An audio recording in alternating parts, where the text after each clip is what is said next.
They don't believe me now. My older one, she's like, "But Daddy, you're not as big as these football players on TV." And I said, "You're right. You're right."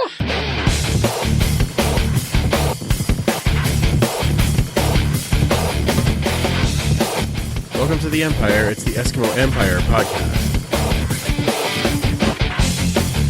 Here's Mike Riley, takes the drop, waits and throws, and he's going deep downfield. And Darius Bowman. Oh my goodness, what a catch by Darius Bowman. You won't see many better than that. Franklin to Zylstra, touchdown Eskimos.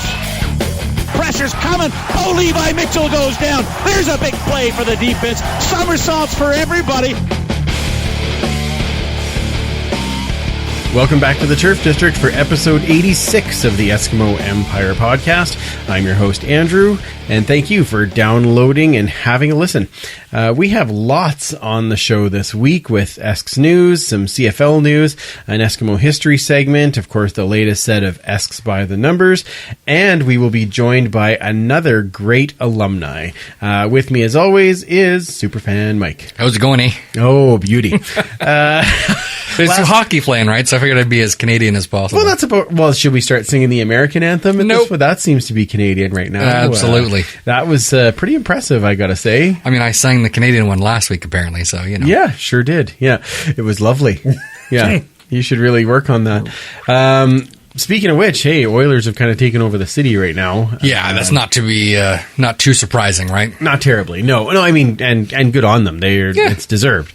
But I think that it was exciting to go and watch. We went to the watch party there last Wednesday. Thanks again to Jedi Chantel. Yeah, exactly. Because she who shall not be named but is being named. Again, it was a lot of fun to watch an away game with 18,000 of our closest friends. Yeah, exactly. And it's really the only way we can afford to see any hockey game. At this particular moment. Yeah, yes. At Rex also. But no, a lot of fun. Yeah, that was a lot of fun. And kind of cool to go there. And we ran into Papa Duck when we were there. Yeah, what are the odds? And that was pretty cool. And yeah, it's kind of fun to go and do that. I just remember afterwards. Oh, yeah, exactly. Thank you, Papa Duck. After the game, when we walked back into the Ford Hall there, and the whole thing was moving like a cruise ship. Like an earthquake. That was freaky. Crazy. Like, this is cement, thick cement. Yeah, that was, oh my goodness, that was a lot of fun. On the other hand, we have learned, I was a little worried because the last two times that we recorded on a game night, they lost. Last night we didn't record and they lost. So hopefully tomorrow night they'll bounce back. We'll be good to go. Right. All right, let's get into our Esks news. So we have a new GM. We do. And Brock Sunderland over from Ottawa now joins in as the new GM of the Edmonton Eskimos.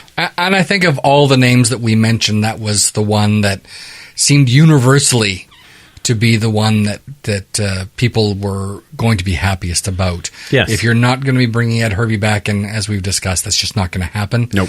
To be able to get someone who's an up-and-comer instead of a retread. I mean, there are some advantages to having people that have been there before and know, but sure. You're talking about somebody that has worked for the New York Jets. Mm-hmm. His father has been, 20, 30 years as the head scout for the Tennessee Titans. Yeah. A lot of connections in the U.S., which for a GM is a great thing to have. Plus, he has that connection with Jason Moss. So I think he was certainly the most palatable, and from some alumni I've talked to, seemed to be the most exciting candidate we could have got. So, kudos to the organization for bringing him in. Well, I think he checked the most boxes for me as far as somebody that I wanted to have for a hire. It's like there was others that I thought, okay, that might be a good idea, but he had checked the most boxes. And the one, like you said, the relationship already with Moss is huge. Obviously, he came in here a young guy, but has had some good experience coming from the OSEG group, so he understands the interaction with fans and all those kind of things, which is, I kind of think, what they were trying to go for. I think a lot of people too kind of were making fun because he said, in his inaugural speech there, he said, winning is the first thing, which it should be. But there is lots of other things that go along with it, and he did follow that up right after that with, there are lots of other things that we're going to do differently. Open locker room to start, which is right. And as we discussed with our friend podcaster Ryan, the advantages to having that open locker room is that you have access to all players. So if something does come up in an interview with one player that refers to a different player, right, you still have access to that player. So that's certainly helpful. I don't know any fans that I've ever talked to that are like, well, if only we would have had more access to the locker room, maybe more people would have come. Right. I don't think so. I think that the CFL is down across the league for attendance, and as well for viewership, even on TSN. But that's nothing new. The NFL is the same way. Right, we're in another somewhat of a recession.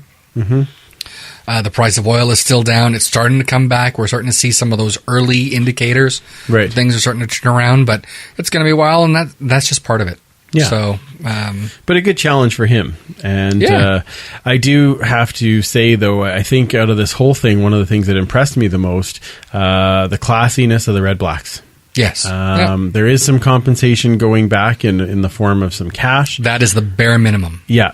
And that's really mandated by the league. Yes. But I was just very impressed with the whole process, both the team and their fans, wishing him well, and no big hoopla about there has to be more compensation, especially after Jason Moss a year ago, a little bit. So it's that. I mean, kudos to the Red Blacks for that.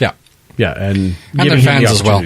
Yeah, absolutely. All right, let's get to our next Esks spot, which is Esks Minicamp, which is going on right now. Well, just wrapped up, actually, in Las Vegas. Who lives there again? No, let's not go there again. Luckily for us, we had a couple of eyes on the situation, as it turns out, as Uncle BD was down for the Esks Minicamp. Yeah, I think he was there with his brother as well. Yeah, and kind of filled us in a little bit on how things were going. So he said a couple of warmer days, 21 degrees Celsius on the first day, 32 the second day. Less nice. A little harder to play in. Yeah. But he said the energy went up through every session that they had. That's what you want to see. And that's all on the coaches. That's exciting. Yep. They obviously spoke in a bit of generalities, but said the defensive line guys looked amazing. There were some wide receivers that kind of stood out, and one particular running back that really stood out in the one-on-one blocking. Well, that's going to be interesting for sure. I mean, you're coming into a situation where you already have the incumbent. Yes. In John White IV. Yes. As he had on his latest jersey. And then again, we've got Trayvon Van, who again is from Ottawa. Yeah. So our new GM will be familiar with him as well as Jason Moss. So they could be in tough, but if they're willing to work for a league minimum while they learn the Canadian game, that could bode well for them. So that's great. Absolutely. Of course, my big question was, what about corners? Do we have some guys? And Uncle BD did say that there were some pretty fast corner guys that he was pretty impressed with. He thinks the Esks are going to have some tough decisions even coming out of minicamp, which is kind of nice. That's a high-class problem, yeah. Yeah, exactly. So, all right, and it sounds like we're going to see some new names as we get close to training camp, so that's exciting. Now, the other thing I want to talk about was the odds to win the Grey Cup. So yeah, that was back at the beginning of April. Yeah, no, I re-looked that up this week just to kind of see, and the Eskimos are third overall with 11-2. Oh, 11-2. Is that how you say it? Yeah, 11-2. Yeah. I bet all the time. You can tell, right? Yeah. Literally. Right after Calgary was the first, and then BC, and then us. Wow. Still in the West. I'm a little surprised. Yeah, I'm a bit surprised myself. I think it just went along the lines, especially with Ottawa winning the Grey Cup, to not be in the top three, really surprises me. Maybe because they figure the most important position being the quarterback, with their quarterback retiring. That might have played into it. But I think it's less about their predictions and more along the lines of what are the betting lines. Right. The more people are betting on those teams, so that's why the odds are going down. Could be, yeah. Much like as we saw in the last 24 hours, the Oilers have the best odds to win the Stanley Cup. Right. But again, that's just because a lot of people were betting on the Oilers, so the line goes down. So Yeah, so it'd be very interesting to see how Maybe that not plays now. out, but yeah, no, what? Not in the last 24 hours. No. That may have changed now, but at the time, Mark Spector had tweeted on Twitter that we were the number one team. So interesting. Yeah, exactly. Well, we'll kind of keep our eye on those odds as we get closer to the season. Once you get into training camps and stuff like that, I'd be curious to see how much it might change, or even preseason games with the Eskimos, and then kind of see what happens throughout the CFL. Be very interesting. I can't wait. Yeah, I know. It's been a long off season. Really although this has made it go a little faster. It has. Exactly. Well, surprisingly enough, there's no other news. Weird. No. Wow. No controversy for us. That's incredible. I guess that's as good a cue as ever. It's time to go back in our Eskimo history segment. Let's hear you cheer and holler for a mighty famous team. Let's hear you roar, you know what, for a team that's on repeat. Our voices rise up to the skies, the fans are glad to scream. We love those Eskimos. Welcome to This Week in Eskimos History. This week, we will be talking about some significant Eskimos-related dates from May 3rd to May 16th as we ramp up to the draft this weekend.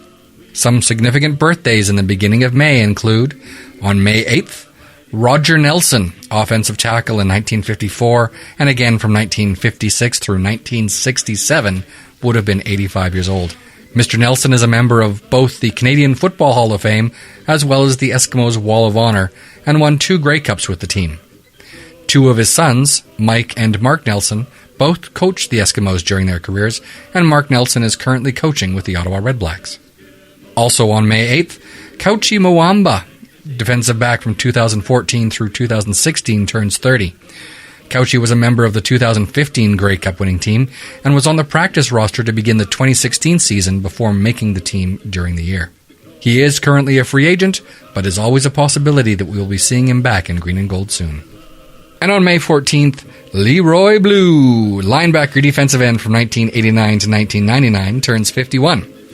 Leroy Blue was drafted by the Eskimos in 1989 in a pick acquired by the Esks in a trade that sent Matt Dunnigan to the BC Lions. He spent 11 seasons in green and gold, finishing his career with Toronto before moving into coaching in the college ranks, including a head coaching position at Bishops from 2005 to 2010. Leroy Blue returned to the Eskimos as a defensive line coach for the 2013 season, finally moving on to Ottawa, where he still coaches their defensive line.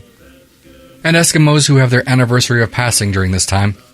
May 10th, 2007, Bob Dean, lineman and kicker, earned the nickname Automatic for his converts and field goals kicked during his time with the Eskimos from 1954 through 1956, where he scored the winning convert on Jackie Parker's fumble return touchdown at the end of the first Grey Cup win in Eskimos history. He was later the principal at Victoria Composite and Emmy Lizard High Schools, where he also coached the boys' football teams and inspired countless generations of football players in Edmonton. He was 77 years old and cheered on the Eskimos every year after retirement until the last. Looking at other important dates in the Empire, 2 important occurrences happened on the same day, May 15th, 1984. After a 10-year career, all with the Eskimos, All-Star defensive tackle Dave Dr. Death Fennell retires prior to the beginning of the season. A 5-time CFL All-Star, as well as the 1979 CFL Most Outstanding Canadian, he is a member of the Canadian Football Hall of Fame, the Alberta Sports Hall of Fame, and is enshrined on the Eskimos Wall of Honor. That same day, the Eskimos announced the signing of their first-round draft pick from that year, an offensive guard out of Kent State University named John Mandarich. Working with the offensive line for the early part of the 1984 season, Mandarich switches to the defensive tackle position during the season, the same spot that Dave Fennell occupied for the previous decade. Mandarich played 6 seasons with the Edmonton Eskimos before ending his career with Ottawa in 1990. He passed away at the age of 32 after a battle with skin cancer. Thank you again for listening to another episode of This Week in Eskimos History. Please follow us on Twitter and Instagram at Esks History, or find us on Facebook under This Day in Esks History. Until next week, fight on Eskimos. Going for a touchdown. Going for a touchdown. Going for a touchdown. We love those Eskimos. Well, that was another excellent addition into the history segment. Speaking of history, let's go to our alumni. He played for 8 seasons from 2004 to 2011 with the Green and Gold. He's a Canadian wide receiver and happens to be the winner of our Esks by the Numbers at number 88. It is Andrew Nowacki. Welcome to the Turf District, man. Thanks for having me, guys. Absolutely. And hey, you're staying up late too, being way out on the West Coast now, or East Coast now, so I appreciate that. But out in Florida, so and I saw, of course, that you have a brand new daughter. How's dad life? It's going good. Second one, so just adjusting to 2 little ones needing attention, but things are great. The baby's happy and healthy, and our other daughter is 7 now, so it's fun. It's a lot of fun seeing the 2 of them together. And at 7, she can help out, right? Yeah. She at times she wants to do more than I think she's capable of doing, but she's really a big help. That's awesome. Don't we all? So, What else are you up to these days? Still doing. I started doing real estate after I finished playing. Right. So I'm working residential real estate in and around Fort Lauderdale.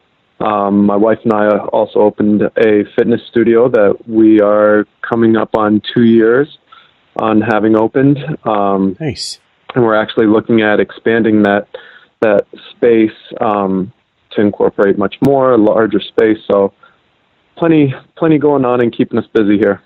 Oh, that's fantastic. I mean, obviously, I was going to say between new family and business, you're running around a lot. So that's good. Yeah. Looking for a few more hours in the day here and there, but we're making do.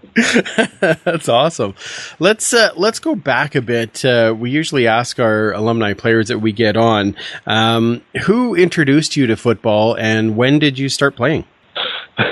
Great story. So I was 8, and I have an older sister, 2 years older than I am. And when we were growing up, my sister hit her growth spurt quite a bit earlier in life than I did. So I was the little runt of the family, and it was actually my sister who started playing tackle football at 10. Nice. She was an all-star in our HMFA league in Hamilton there. And she was a defensive end. She was an all-star for 2 years, and I think within the first 2 weeks of her playing, I started whining to my parents that it was no fair that she got to play football and I couldn't, although she was 3 times the size I was at the time.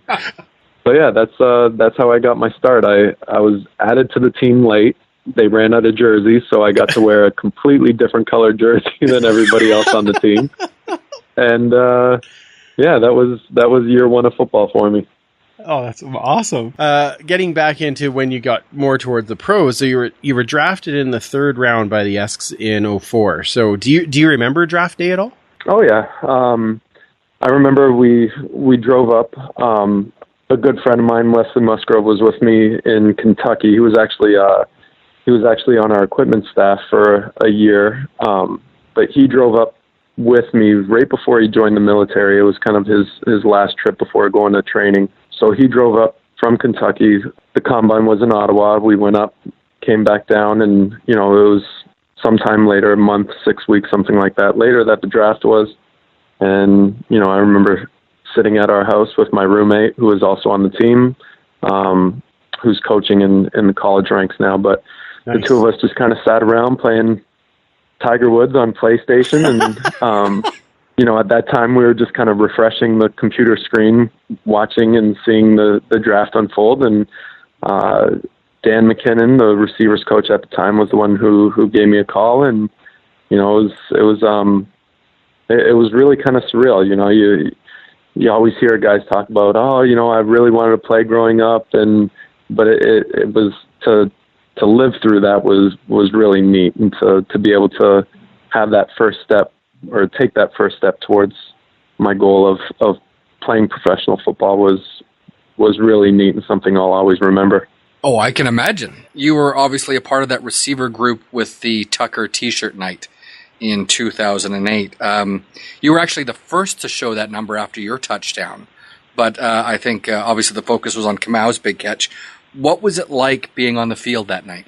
Well, we knew Jason was coming back, and nobody really knew what the atmosphere was going to be like when he did come in. We knew his condition. We got videos of him, after surgery, already up in the hallways walking, and I think that was the other game that really stands out, and that I care to keep a copy of. But it was so powerful from a personal standpoint, having Jason walk in the locker room, and you looked around and guys were just, they were excited, they were happy, they were crying, it was everything. And it was one of those games that you wish you could bottle up that emotion and have that game in, game out, because it was, I bet. It was like, no matter what happens, we're going to get through this. We're going to win this game. There's no way that another team is going to come in here and beat us tonight. And it showed, and it was one thing after another that happened, one big play. And then, Kamal's catch was a pivotal point in that game too, when he grabbed that ball and got smacked and got up, and you just remember the crowd going crazy, and, Tuck flashing on the Jumbotron there, pictures of him and that. So it was next to the Grey Cup, or right beside the Grey Cup, I should say. The most energy, the most fun, the most emotion and everything. Like I said, I wish week in, week out, we had that feeling and that atmosphere, because it was there really was nothing like it. Closest thing would be the Grey Cup game. Wow, I think a lot of us as fans shed a tear at that as well. So that was pretty good. It was really hard not to. I mean, going through it, and by that time I'd been a teammate of Jason's for 5 years now, and to see that happen, and we were on that western swing where we played Toronto or Hamilton and then Toronto, or vice versa. But we were at the hotel, and I remember someone coming back, and we all stayed up. I think Fred Perry was there. He was injured the week before in Toronto. So he was outside, and we were staying up, and there was, a handful of us in different pods around the lobby. And we just remember getting the news and how devastating it was. And then a few days later to hear, that he had surgery and he was up and walking, and nobody asked anything beyond that. It was, wow. He was up, he was walking, and that's all we needed. And, it was just, it was such a relief and such a bonding moment for us, despite what was happening with the team, with the record and everything else. It was like a whole nother sort of camaraderie occurred because of, something that could have been so devastating and tragic. But, I still keep in touch with Jason. I saw him this past year when Tennessee came down to Miami, and, I think he'll always remain a close friend of mine. That's amazing. I think we both have chills just listening to you tell it. You talked about several of the players from the years you played. Obviously Tucker, Hervey, Ricky Ray, Jason Moss, Singor Mobley. Do you still keep in touch with more of them, or? Yeah, most of them.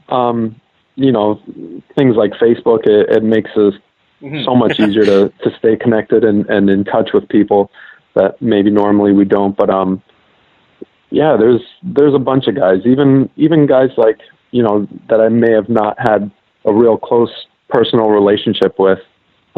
It's always nice to connect with them, and every once in a while you send them a message, or you get a message from them, and they're saying, "Hey, what's going on? I was in the area, just thought of you." Nice. And glad to see you're doing well. But like I said, that group was it was such a great environment to walk into, and all those names that you mentioned, plus the Chris Morris, the Malcolm Frank, Donnie Brady. I can go on and on. That whole team, Sean Fleming, all those guys were just like, you want to be a young player walking into a room. That was the room you wanted to walk into, and the lessons that you learn from how to practice, how to play, how to conduct yourself, how to be a pro. I just wish that team, I wish we could have kept that team together, because it seemed like such a great dynamic. And I know things always change year to year, especially in the CFL, but it really was a treat to be a part of that for the couple of years that we were together. Yeah, you're certainly not the first person we've talked to say that. We talked with Randy Spencer was on the show, and he said the same thing. If that team could have stayed together, it's possible we could have had a few more cups here in Edmonton. Yeah, absolutely. And Randy and I still talk. He's we lived together in that 2005 season with Rashad Genty, and Joe McGrath was with us. Yeah, it was great, and it was so much fun. And there was 5 of us living in a house. We called it the frat house, but we lived right by the stadium, and we did everything together. And it just showed the closeness of that group. I mean, a wide receiver, an offensive lineman, 2 defensive linemen. There was times we'd come home after practice and Joe got in a fight with Randy or whatever, but we'd come home and order some pizza, sit around the TV, and it never got beyond the field or into a personal level. It was always it was like a family and a brotherly thing, and we fought, we got over it, we hung out, and we got to do some amazing things. Wow, that's awesome. I think you've kind of answered this already, but we ask all of our guests that we get on the same question just to kind of get this feel. But what does the Eskimo way mean to you? The Eskimo way is just being a professional, being a good teammate, doing what's good for the team, representing the team well, representing the community well. I think a big thing for us was being active and involved and seen in the community in a positive light. And, things are always going to come up where players catch not just football players, but any athlete is going to catch some negative light, because that's what is a story. I mean, the media, and not to throw, any arrows, but, they love drama and a negative story, because people love to hear about drama, unfortunately. And, the Eskimo way was doing things the right way, being involved in the community and in the programs that we did, being in schools and,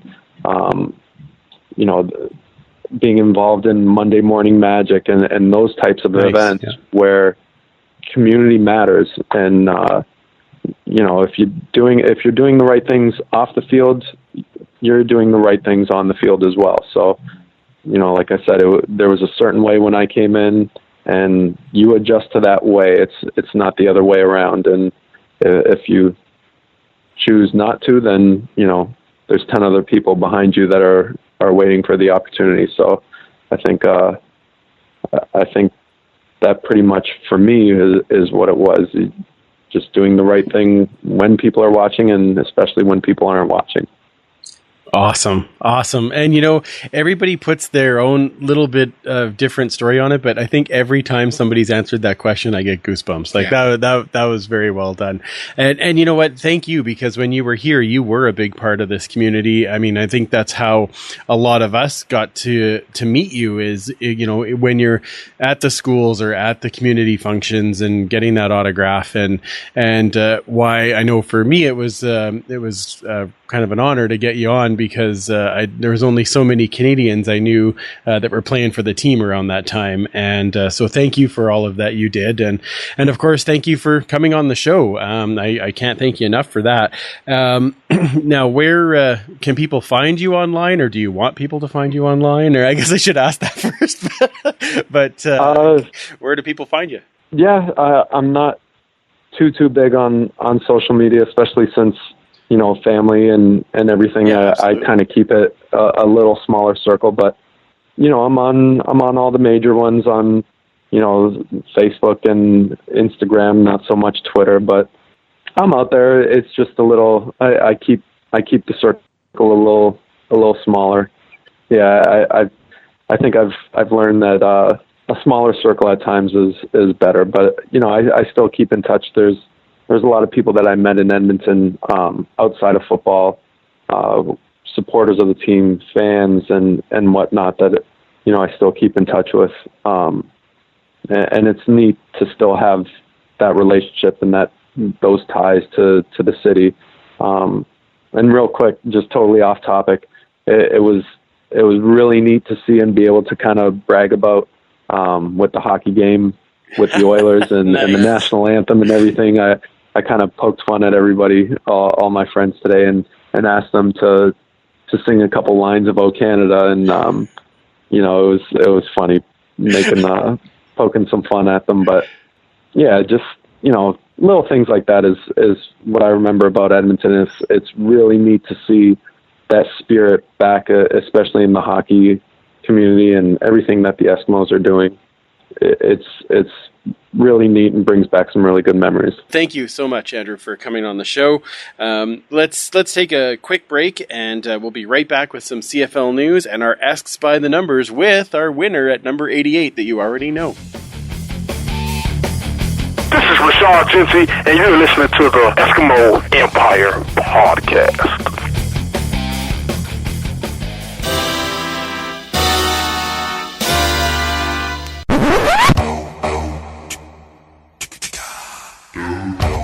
Hey guys, do you know there's even more ways to interact with the Empire online? What? That's right, you can find us on Twitter at Esk Empire Pod, on Facebook under the Eskimo Empire Podcast group, on Instagram at Esk Empire Pod, and you can also follow us on YouTube under our channel, the Eskimo Empire Podcast. Now, I know you guys like that Eskimo History segment, right? Yeah! You can follow more of that information at Esks History on Twitter, and you can find it on This Day in Esks History on Facebook. Don't forget to share, okay? Okay! Thanks so much for listening. Let's get back to the show.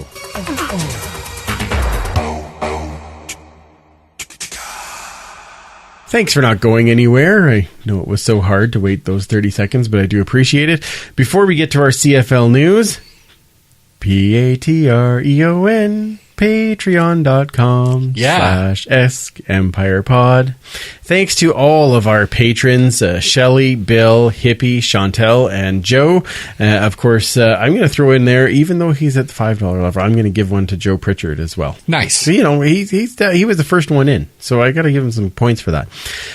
You can join in if you were going to get a t-shirt anyway. Now's the time. You can get in on that, and then we'll be able to get your t-shirt at the end of the month at the West of Us party. Speaking of the West of Us party. Well, let's go there. Yeah, let's talk about that. For those of you that have not heard from the Periscope or from the previous episode, we are having the beginning of the year, the preseason West of Us at First Round in Oliver on, I believe, 116th and 104th Avenue. Right in that area, 112th, I think it is. Yeah, somewhere around in there. So the Oliver Square area. So that's on May 26th, which is a Friday, from 6 o'clock until 10, 11, somewhere in there. Yeah. So it's a good chance to get everyone together right before the beginning of the season, get ramped up into that 2017 season. Visit with some other crazed Esks fans. Yeah. Sit and talk about the football. It's been a long off season, and sometimes we don't get a chance to see each other. So this is a real great way to kick off that season and get excited for 2017. Yeah, sit, visit. We'll have the t-shirts there. We'll get a chance to kind of talk about what's coming. We should have more news as we get to there because, of course, training camp starts 2 days later. So we can meet all again 2 days later. We'll all give ourselves Saturday to dry out, and then Sunday we can be at training camp.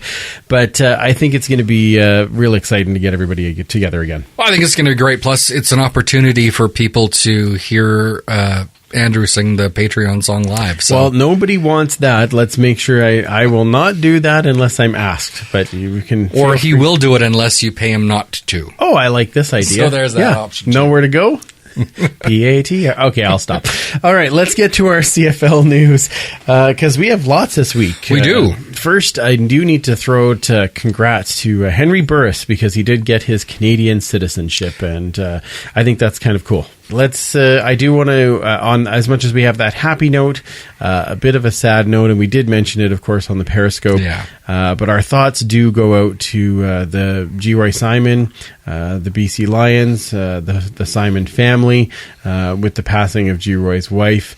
That kind of came out of the blue for me. Yeah, absolutely. And, I'm sure people that are closer to the situation all knew, but just a devastating loss, I'm sure. Absolutely, because he still has reasonably young kids. Exactly. And wow, that I just can't imagine what they're going through. And I know they've asked, of course, for privacy, and totally understand that. But our thoughts, of course, to all involved in that. Yeah.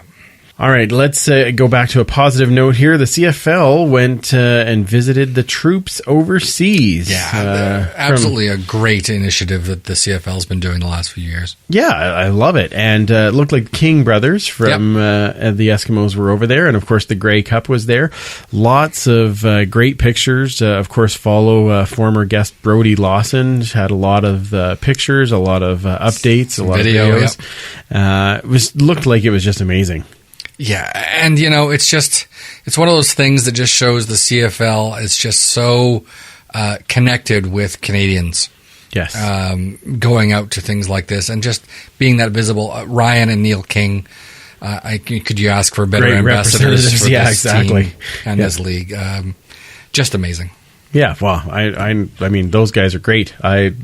We love them. So hey, I'm glad they got to go and share their excitement and their smiles everywhere. Yep. But that was really, really cool. I hope they continue to do that for sure. Now let's get into some actual football CFL news. So SJ Green traded to the Argos. Yeah. Now, did that one catch you off guard at all? Absolutely. I didn't see that coming at all. I mean, we're talking about a guy that's been one of the top, handful of receivers in this league for years and is still a quality receiver. The only thing I can think of is that I know that Montreal had been talked about being up against the cap last year. Right. So is that the reason? If this wasn't a salary cap era, do we see that move? Maybe not. It has to be. I mean, because he was traded for a 6 magic beans, basically. Basically, just a handful of nothing, bag of footballs. Wow! I cannot wait for the next Flight Deck episode because that'll be interesting. But I do have to borrow the fire trucker filter. Yeah, possible. Well, they have the Looney. That's true. So that should be good. But I think that. I was just shocked because even they had spoken to him on the Waggle, it had been released a couple of days before, and next thing you know, he's an Argo. Great move for the Argos. I mean, they could use some of those big time receivers. So especially when they got rid of their big three last year, absolutely, to have an experienced veteran presence in the locker room for those receivers. SJ Green from Ricky Ray, that's just going to be terrifying for other, defensive backs. So, geez, corner road, anyone? Mm-hmm. Yeah, better work on that in practice, there, boys. That'll be good for them. Argos were also busy. They signed Cleon Lang. Yeah, so he's back with the Argos. So whenever that we play the Argos, Mike Riley's not allowed to play. Do you want to get Franklin hurt? Okay, so this is just going to be tough all the way around. O'Donnell needs to be lined up on Lang. Hold him back. We got Danny Grew, who's got a lovely mean streak in it. Well, thank goodness. That French-Canadian thing side, that'll be great. I think it's the beard. Yeah, it must be. Must be. I say that he subs in at that point. I heard a lot of people that were hoping that we would sign Cleon Lang. If for nothing else, just that means he would never face Mike Riley again. Exactly. That wouldn't be bad. And of course, he is an Edmonton boy as well. Grew up here. Yeah. But I mean, we've already established that defensive line is going to be all import. Yeah. It's a shame, obviously, if we would have still had Eddie Steele here and gone with the Cleon Lang and rotated those two guys in there, that could be one fierce line. But yeah, since we're going with all imports there and moved the NI spot somewhere else, I guess I figured no point. Be interesting, but interesting to see him back with the Argos too. So that'll be a good move for them. He had a lot of good success there. Yeah, exactly. Ticats supposedly are close to signing back with Andy Fantuz. Yeah, I mean, he's not going to be playing for quite a while. I mean, we've seen people that say they're ready from that injury. 9-10 months in, but really it's at least a year. Mm-hmm. We've seen it before with some of our own guys. It's a Absolutely. full year Yep. to really recover from that kind of thing. And that's October, so Yeah. that could be quite a while. So, But I mean, if you can make the playoffs, having him fresh and healthy going into the playoffs, that's not a bad thing. So. Not at all. Now, we were talking a bit there about the salary dump, so to speak, with SJ Green, but Right. what did come out is that there was no team over the cap. Now, So a special commissioner's award to the accountants in a few of those spots. I would have to think so. Yeah. I was shocked. I thought for sure when they talked about it all year about Montreal being up and over the cap. Yes. I thought for sure that was going to be there, and then it wasn't. I was surprised. It's hard to say until you actually see the books. You don't know when they say they're over the cap. That may include bonuses that were perhaps in a different time. Maybe. I mean, not really having a marquee quarterback might have helped as well. Yeah, maybe. That might have helped bring things down a bit. So it's hard to say, but it does seem kind of weird. I know with Saskatchewan, they were talking about, especially with some of those fines that counted against the cap. Yeah. It was surprising, but then again, they didn't have a lot of guys on the one game injury Right. list. They had a lot of guys on the 6 game, which don't count versus the cap. True. So I think that might have helped them a lot, but either that or they've got some really creative accountants, and power to them for having them, I guess. Exactly. Well, it went through and everybody was audited. So, Yep. So good for every team. Now, on the same day, they did, of course, announce a Speaking few of Saskatchewan. fines. And oh my goodness, It's very rare that Chris Jones gets a fine, of course, but he got one. got a couple. So the first one, $5,000 for talking to Johnny Manziel's publicist. Yep. So that gives a little more weight to the Justin Dunk story that Yeah. we kind of all thought, well, if Dunk said it, it's probably happened anyway. I was just going to say, Dunk has proven his credibility time and time again. Absolutely. And when he says things, if it doesn't happen, it's because it changed after he learned about it. So, yeah, the fact that Manziel is still technically Hamilton property on their neg list, and interesting. Interesting, isn't it? Yes, exactly. Then, of course, there was other fines for their players that were attending practice while they were on the suspended list, and recruitment of a junior player. And from everything, now, actually, Steve from the Piffles, Yeah. you can follow him. He does have his own blog called Saffon Sports. Right. And he did break it down a little bit more. It sounded like a lot of those happened early in the year when there was the whole roster gate and all those types of things. But as you go through all the books, these things come up. If you're not cheating, you're not trying. Well, I guess so. So there was a couple of fines there. Now, the other one was lobbied to the BC Lions, and it was because of the timing with the Big Hill contract, Right. where he would have been a free agent. Yes. But then BC had basically a timeline if he hadn't signed an NFL deal by, I believe it was January, then or mid-January, then he would become a BC Lion again, which Yes. basically meant he would never be an actual free agent. Right. So And it seemed to be a that's- way to circumvent him going to free agency. Right. Because other teams release their players so that they can do an NFL deal. We famously remember Sean Lemon last year. Ottawa released him for an NFL tryout. Didn't work, so instead of him going back to Ottawa, he ended up signing with Saskatchewan. Right. Same And then kind of traded, thing. yeah. And then traded. I mean, as it turned out. Yeah. After getting, I'm sure, a lovely signing bonus. And they were under the cap. Anyway, so I think that's why. It just seemed like it was a little bit of circumventing that, giving other teams a chance to say, listen, you're trying out. Here's something. If you come back, here's some money, and just throwing a boatload of money Right. at them or whatever. Yeah. Wally said, okay, here's the fine. Yep, there you it go. It was very minor fine, $2,500 or something like that. Something like that, yeah. He paid it, and he said, I was just being honest. I wasn't hiding anything. Yep. Yeah, very true. This is Wally. Well, it's interesting because I had a couple of people ask me, well, didn't we kind of have that deal with Dexter where we had last year where it was like, well, if you don't sign by April, then... But the difference being was that he was in going into a third year that was an option year. Yes. It wasn't going into free agency. So that was the difference. So I just wanted to bring that up because I saw that come across a few times. So, all right. Last thing, of course, this coming Sunday, May the 7th is the draft. You know what? For some reason to this point, I didn't realize it was on Sunday until I was writing the show. Like, really? Yeah. It's on a Sunday. So that's kind of cool. We can actually follow along instead of on Tuesday when I'm working. Tuesday in the afternoon, or early afternoon kind of thing, or morning. I'm looking forward to it. As usual, they broadcast the first 2 rounds on TSN, and then I believe they have coverage after that online and everything else. So, which is great. It's an exciting time. We've got picks in each of the rounds. We've got, I think, a couple of picks in the 5th or 7th round from the trade that sent Matt Nichols to Winnipeg. Yeah. Got us an extra pick there. Certainly a lot of potential out there.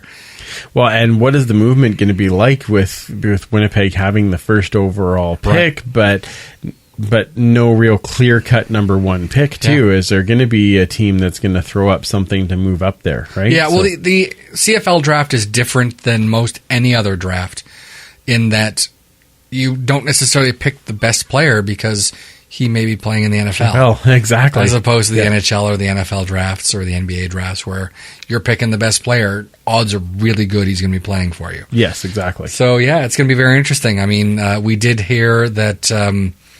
Arjun Calhoun, Colquhoun, has now signed to be with Minicamp in Seattle.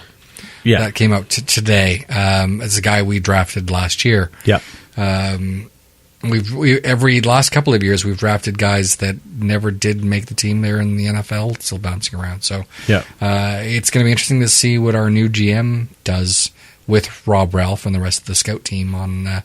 Who we're going to be picking this year. So I do hope we see a good majority of these guys in camp. This league is one with its Canadians, so it'll be exciting to see them and see them in camp. Yeah, exactly. No, I'm excited to see how that goes, and lots of chatter right now with the Eskimos looking at Woodson and a DB spot, and so I've heard a couple of things where with Vandervoort as the receiver, just with Nate retiring, and we've talked about having that Canadian depth in receiver. So we have a lot of Canadian receivers still. Oh, sure. Even with Devon Bailey gone, with guys like Anthony Barrett and guys... Yeah, Natea J and lots... I know there's lots Andrew there, Johnson. But it'd just be interesting to see how that all plays out. Yeah. And it means we're closer. It's exciting. It means we're closer to camp. We're just a few weeks away at that point. Cannot wait. Yes, we will try and be tweeting out on the 7th there as the draft is going on. Right. So join us in that conversation and let us know what you think so that we're ready to put that in when we have another show. Maybe we might have to do another Periscope. Maybe. Ooh, wow, I'm excited. Exciting. All right, well, it is that time again, Superfan. Let's get to our second last Esks by the Numbers. 1, 2, 3, 4, 5, 6, 7, 8, 9, 10, 11, 12. 1,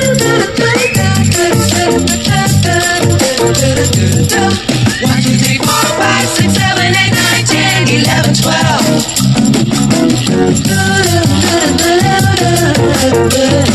12. Welcome to the second last round of the Esks by the Numbers. Whoa. This featured a ton of great receivers and backs from our rich history, and we did get a lot of vote from the fans, so thank you again for participating. Awesome. Some of these numbers weren't even close, and as always, a few of them did seem to be tougher for a lot of these people, as we had a lot of close votes as well. So we found it's nearly impossible to predict how these things are going to turn out. Things we assume are going to be, well, that's just a lock. Sometimes are very close, and sometimes you're like, this guy won? Wow, I'm shocked. So since we really can't predict it, let's just reveal the winners, and you can see what you think. So again, we are working with jersey numbers 80 through 89, starting with number 80. This one went to wide receiver Brock Ralph. What? Took a hotly contested number with 45% of the vote. So as you can see, not even half of the people voted for Brock, but he did take it. All players in this one received votes, with mid-90s receiver Nick Mazzoli coming in second, ahead of current Eskimo Bryant Mitchell, who was in third. Oh, if Bryant sees the field for the next couple of years, I believe that switches. Oh, absolutely. Yeah. It's one of those things that, again, these numbers, Brock did play with the team on 2 separate occasions, and being an Alberta boy as well, I think it's got a lot of fame. Oh, I'm sure it does, yeah.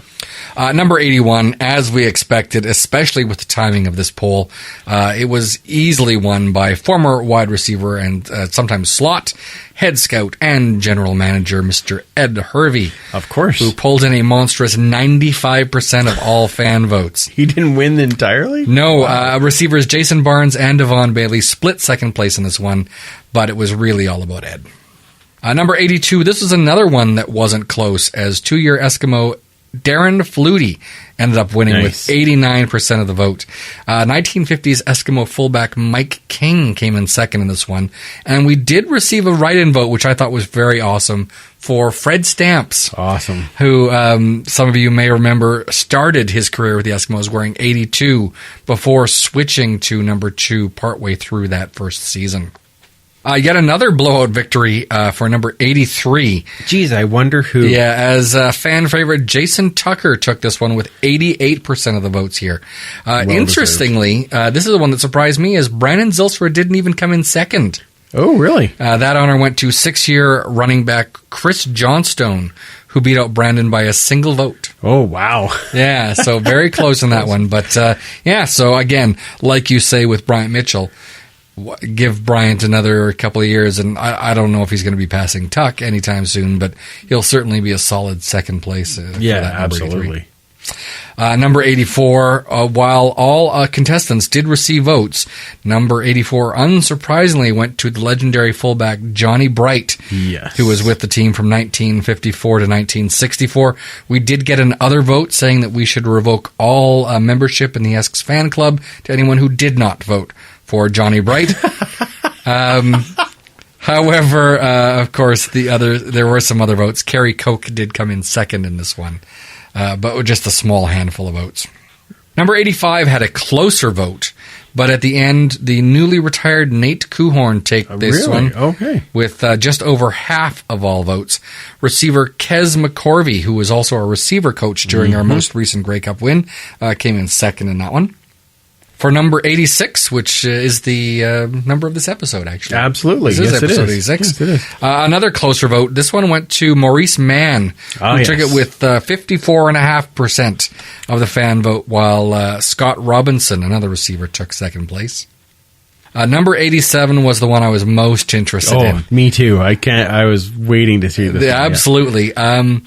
Basically, the winner with 65% of the vote, Darrell Walker. Really? Passed Mookie Mitchell. Whoa. Who was in second place. It really was a 2-horse race. This was just those two guys were the guys that received votes. I think there was maybe one other player received a vote. But it was really just those two.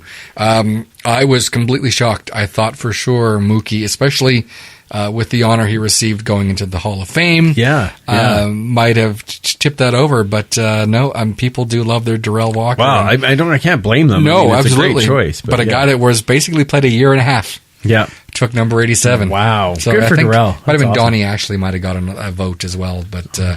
It was just those two. Yeah, okay. Donnie was a good guy. I know. I'm just being kick returner and receiver. And number 88, newest friend of the podcast, and again, not much of a surprise if you've listened this far, Mr. Andrew Nowacki.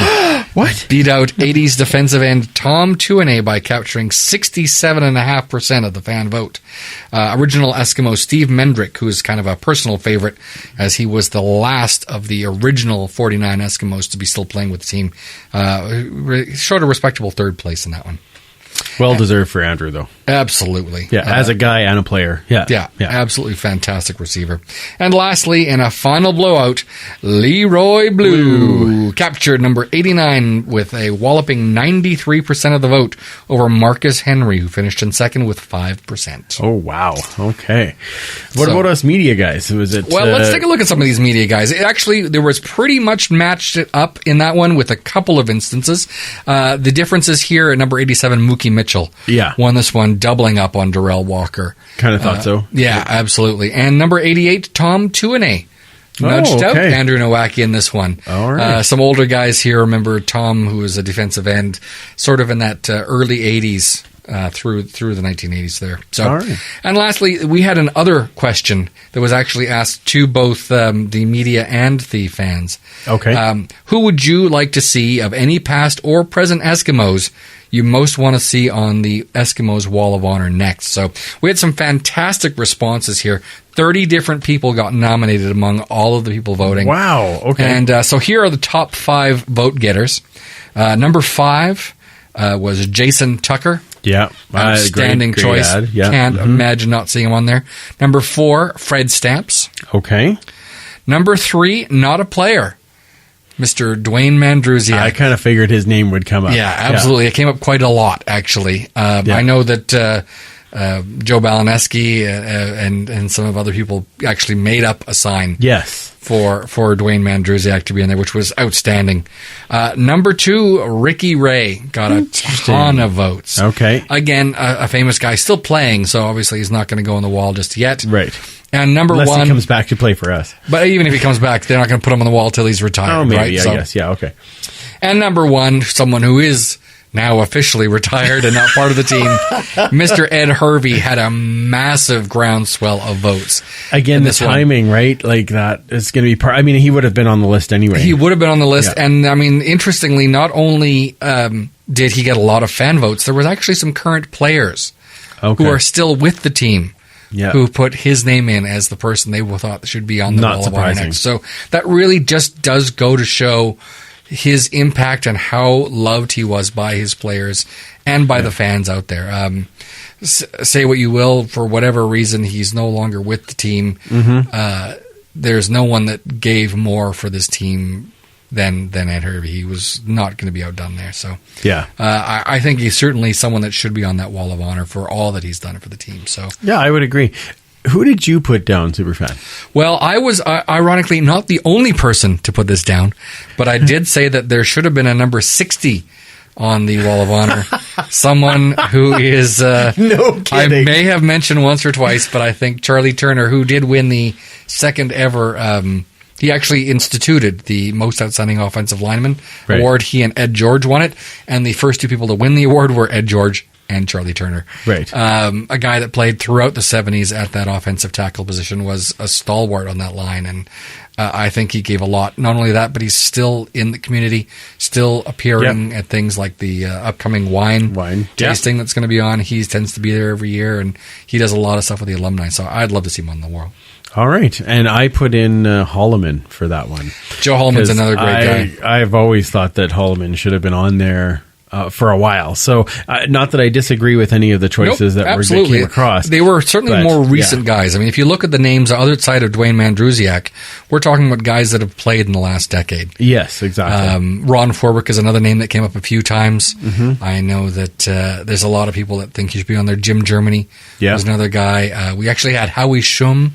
Oh, really? Who was a defensive back and linebacker who played from the late 50s through the early 70s. He's the only person that played every year in the 1960s for the Eskimos. Wow. Unfortunately, those were really terrible years for us. They were, yeah. But, he was a great player as well. And I think his numbers weren't necessarily as sexy. And because people don't necessarily know those names, Long Gone Thomas didn't actually get a vote. I was completely surprised. Oh, wow. Another guy that was it for our weapons. I mean, throughout the 1960s, our offense was terrible. I mean, we had 3 plays, basically. It was, long gone left, long gone right, and kick. That was basically it on offense. So you know what? I think I'm going to throw an honorary vote to Long Gone. So all right, fair enough.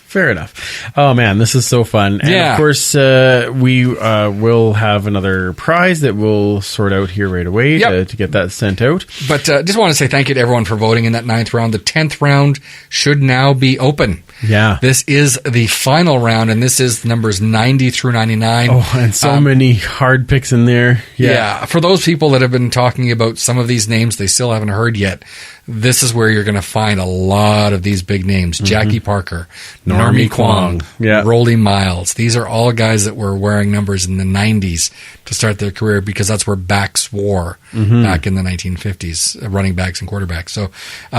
So looking forward to that. find the links. They'll be pinned to the at Esks History Twitter page. It'll be on the at Esk Empire Pod account.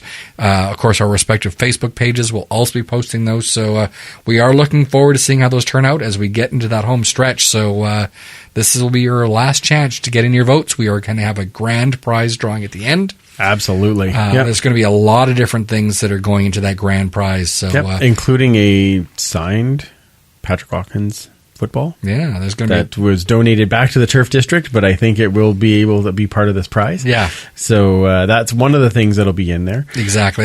We have some other signed footballs, mini footballs signed by various members of the team, including guys like Mike Riley, Odell Willis, that kind of thing. Nice. We've got a full set of the most recent playing cards from Upper Deck, which is 100 some odd cards. There's blankets, there's all kinds of stuff. So all you have to do to enter is just fill that out, put in your email address. You're automatically entered to win. Every time you filled out one of these surveys gets you another entry in there. So if you've done all 10, you've got 10 entries in the grand prize. So absolutely. And share the link too, because we want to get as many people as we can in this last round. So, but thank you to everyone that was part of it. Like Superfan said, this has been a great way to spend the off season, and we're already planning for next off season. Not that we want to get ahead of ourselves, because we still got a season that's coming right away.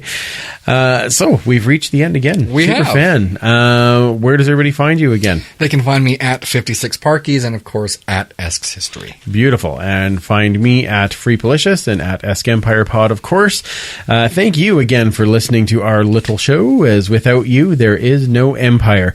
Thanks again to Andrew Nowacki for joining us. Yeah. And like he said, he kind of keeps it a little bit private. He's not on Twitter as much, so maybe just you can find him there at Andrew Nowacki and follow him there. But thank you to him so much. That was great stories. And of course, you only heard a little portion on the show here. Make sure you join into the Patreon and get the full story, because he had some other great stuff that'll be in there for sure. We will be back in a couple of weeks. Of course, there'll be more Esks news, the Eskimo history, and the final round of the Esks by the numbers. Of course, we will have a lot of draft talk as well. Definitely talking about some of the draft news. And we will be joined by a featured fan who will fill us in on the Esks women's dinner. So that'll be very exciting. Yeah. So is Brock Sunderland going to lead this team to continued success? Absolutely. Going to do something a little bit different this week and include a song that I think the Eskimos could use as they come out onto the field. One of my new faves. So for Superfan Mike, I'm Andrew. Remember, you can't catch footballs with your face, and we will absolutely talk to you soon.